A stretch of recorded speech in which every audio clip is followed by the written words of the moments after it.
For over a century, there's this one small Mediterranean island that's been like a secret magnet for artists. I'm talking about Mallorca, a place that's been both a quiet escape and this incredibly powerful muse for some of the world's greatest creative minds. So, what is it about this island? I mean, what's this secret sauce that pulled in all these amazing painters, poets, and composers? Well, in this explainer, we're going to unpack the magic of Mallorca. All right, let's dive in. First up, an island of muses. We're going to uncover the secrets of this creative sanctuary. So, that brings us to the recipe for inspiration. Because it turns out the island's magic isn't just one thing. It really comes down to 4 key ingredients. Okay, ingredient number 1, the luminous landscape. I'm telling you, artists are obsessed with the light on this island. It's this unique, super bright Mediterranean glow, and it's constantly changing the colors of the sea and the sky. And that amazing light just spills over everything, from the really dramatic Tremona Mountains to these quiet hidden coves. It basically creates an endless, living canvas. But, a beautiful canvas isn't much without people to actually appreciate it. And that brings us to ingredient number 2, the creative community.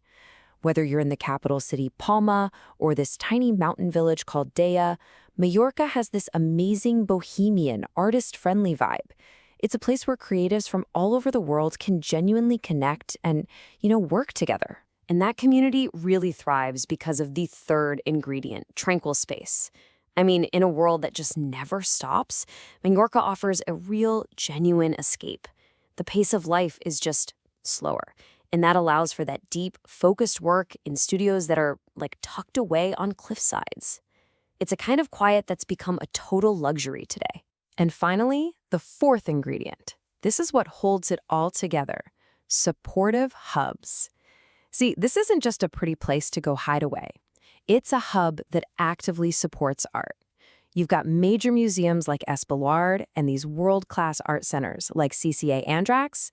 They're the ones providing the galleries, the residencies, the exhibition spaces, all the stuff that helps turn a spark of inspiration into an actual career. So let's look at a case study, a sanctuary called for mentor, because to really see how these 4 ingredients come together in the real world, we just need to look at one specific place, a hotel that became an absolute literary legend. And it's the perfect example of how the island's magic wasn't just some happy accident. It was actually built, piece by piece. It all kicked off back in 1929 with a guy named Aidan Deal. He was this Argentinian millionaire, but also a poet. And after traveling all over the globe, he finds this one peninsula in Mallorca and bam, he's hooked. He decides he's going to build a hotel there, but not just any hotel, no.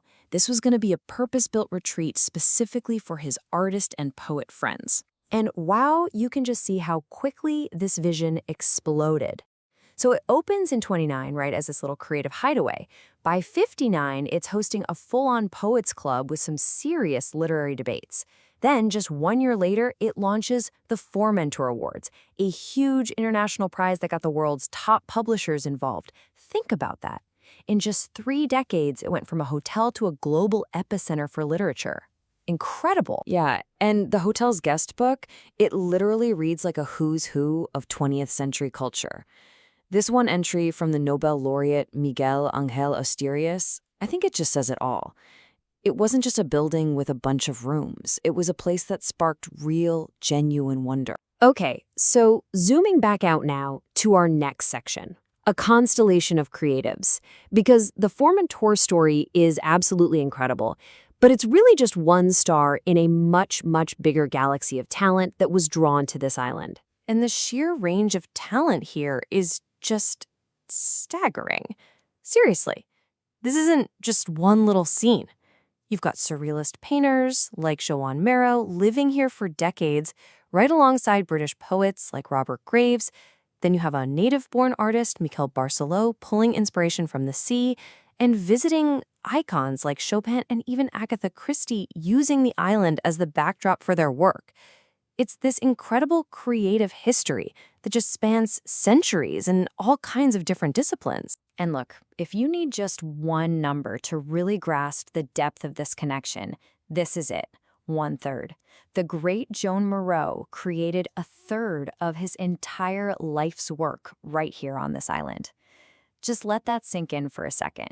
This wasn't just a vacation spot for him. It was the home of his art. So what's the big takeaway here? What makes this all tick?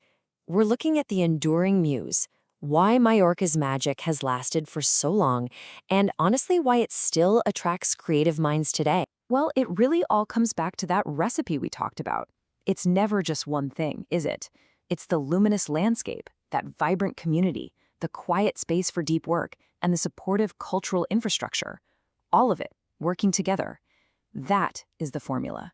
That's what elevates a beautiful island into a true, bona fide creative sanctuary. And so that leaves us with one final big question to chew on. Mallorca's magic, as we've seen, is this incredible mix of natural beauty and very deliberate human design, built up over a century.